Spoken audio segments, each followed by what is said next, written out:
This is the podcast that rocked for June 12, 2024. My name is Luke, host of the YouTube channel Rocked. Thank you for joining us. This is a day late because we had a live stream with the Metal Meltdown on Monday, also on the podcast feed. Over a 1-hour discussion that's informal, casual, and goes off the rails many times, but only in the best of ways. You can check out Rob and the Metal Meltdown on YouTube. Other than that, let's get into it.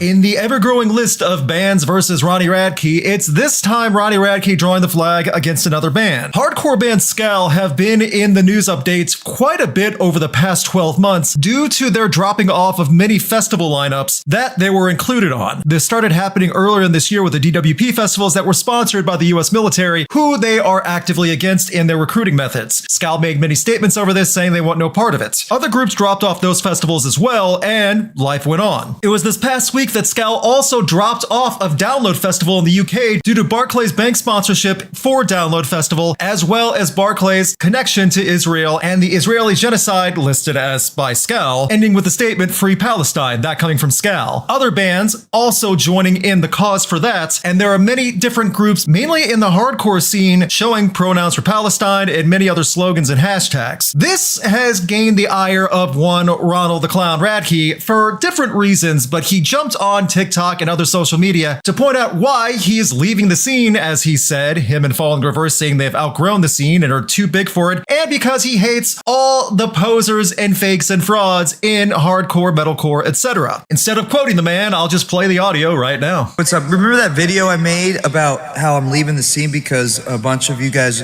you bands are incels and everybody kind of sucks in metalcore and like hardcore and all that stuff and all the pronouns for Palestine and stuff? Yeah, well, this just reassures me. I want to show you guys why.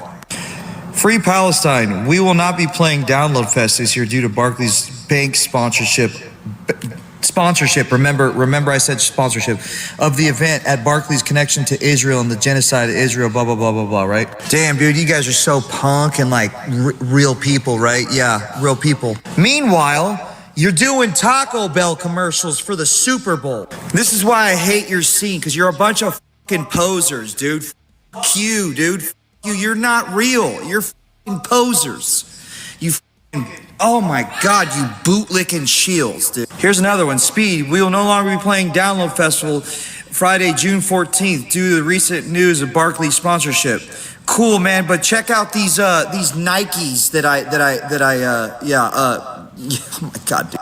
Communism, man, punk rock communism. But here, let me sell you guys some Nikes that we collabed with, and let's do Taco Bell's commercials, man. You guys are all loser posers, and you're not real punk. What Ronald the Clown failed to understand is one point that Scowl, along with Turnstile, who did it before, both had ads with Taco Bell well over 18 months ago, filmed almost 2 years ago, and that happened long before the movements in support for Palestine and the Israeli conflict overseas started really taking place here in the United States, or at least getting all the news coverage it does now. It's also worth pointing out that Scowl, like many other bands, do not have a say on what festivals they're assigned. It's usually a part of talent buying, promotions, publicists, record labels, and all deciding what bands will be chosen on for specific lineups. Sometimes the bands are made aware of it right away, sometimes they are not. Scowl has been dropping off almost all festivals that had anything to do with anything they are against in stance. That is much more of a punk stance than anything Falling in Reverse is doing at all. There is a strong argument, however, that the DWP festivals in the United States have had the US military, mainly the Army, as a sponsor for many DWP festivals, including Welcome to Rockville, which Scowl backed out of this year. Whether it's a time frame constraint, whether they weren't made aware of until it was far too late, or their nerve got the better of them and they decided not to join up, not to be at the festival, it's on the band's decision to do it or not. I, for one,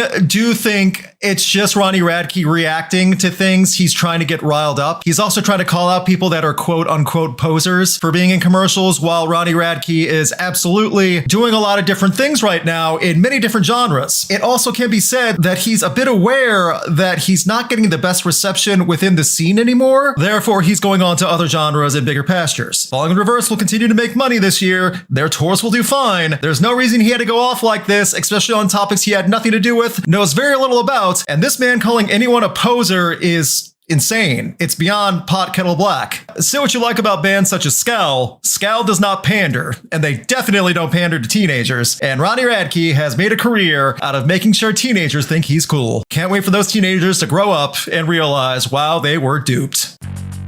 Moving on, I'd like to send a special note for Happy Pride Month. In previous podcast episodes and videos, we've talked about many Ronnie Radke stances against the trans community and how he's made many anti-trans statements. Well, we here at Rocked acknowledge the many LGBTQIA plus icons in rock and metal. There have been quite a few, going back in history to the legend Rob Halford, Freddie Mercury, David Bowie, all the way to more recent names like Lizzie Hale, and even Billie Joe Armstrong. There are many more LGBTQ names that definitely deserve some recognition and stand up for their rights and much more for their beliefs than a lot of names in other genres. I'd like to take this time in honor of Pride Month to quote Rob Halford. The thing about gay people is that until we come out of the closet, we're always protecting other people. We here at Rocked hope you can all respect one another's identity, be comforting and reassuring, and anyone that has anything to say about it can go up to Rob Halford and say it themselves. See how long you last before you have 7 of the angriest security guards pummel you into a thin red paste on the ground while Rob Halford just laughs.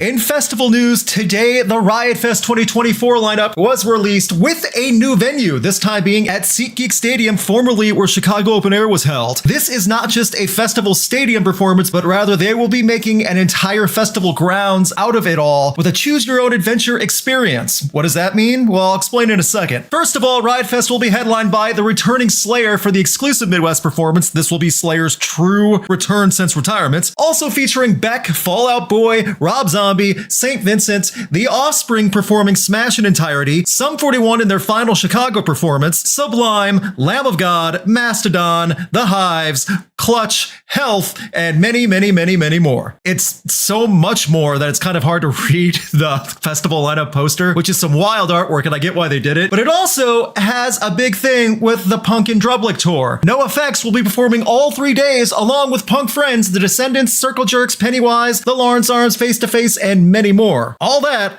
Riot Fest, Chicago, September 20th through the 22nd. Yours truly is planning on being there, or hopefully if they invite me back again, I'll have to make sure I send the right emails and beg appropriately. Back to Riot Land, which is what the new festival grounds will cover. A Kevin Smith tribute zone, an immersive recreation of the famous convenience store from Clerks, that's right, an actual Clerks zone where you can take photos and do all that cool stuff there. An area inspired by the film Mallrats featuring themed activities and surprises. Staples will be there, including the skate ramp, so if you want to go skating, you can sign up for that. Riot Pop, their own drink, free arcade games. I'll be having more Riot Fest coverage through the summer in the hopes that I'll be able to work with them again like I did shorts last time. Last year was amazing because they used my shorts as promotion as well as use them on the big screens. You can find the full lineup on my socials for Rocked and Riot Fest socials. It's a lot of bands and it would take so long to even cover it all. Check it out, Chicago, September 20th through the 22nd.